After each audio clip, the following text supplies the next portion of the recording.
Méditation du 10 août. Éclairez les coins sombres. Que votre lumière brille ainsi devant les hommes afin qu'ils voient vos œuvres bonnes et glorifient votre Père qui est dans les cieux. Matthieu 5, le verset 16.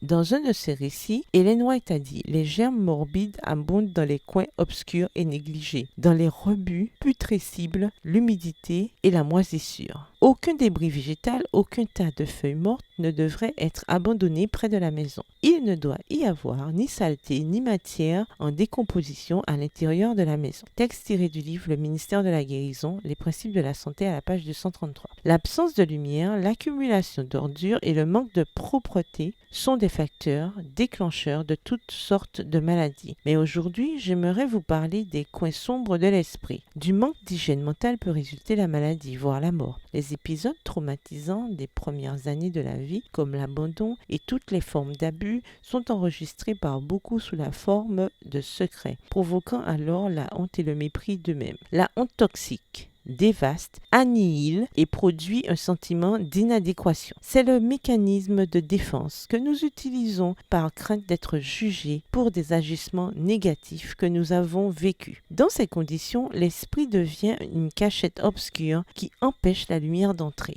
L'espérance, la joie, l'estime de soi, l'appréciation de la vie et la reconnaissance pour les bénédictions de Dieu disparaissent. Malgré la difficulté pour se remettre des traumatismes de l'enfance ou de la jeunesse, il y a de l'espérance et l'espérance est le Christ. Il est un médicament pour l'âme et un baume pour le cœur blessé et le corps lacéré. Si vous vous êtes déjà trouvé en situation de vulnérabilité, sans défense ni protection devant quelqu'un qui aurait pourtant dû prendre soin de vous, il est naturel que vous vous sentiez impuissante. Mais vous ne devez pas obligatoirement rester dans cet état. Considérez les actions suivantes. Premièrement, parlez à Dieu et racontez-lui votre douleur, même s'il la connaît déjà. Deuxièmement, parlez à quelqu'un en qui vous avez confiance et dites-lui ce que vous ressentez. Troisièmement, débarrassez-vous de la culpabilité. Quatrièmement, demandez à Dieu de vous aider avec vos pensées. Cinquièmement, débarrassez-vous de la rancune. En son temps, Dieu vous réaffirmera. Sixièmement, profitez de la compagnie de personnes qui vous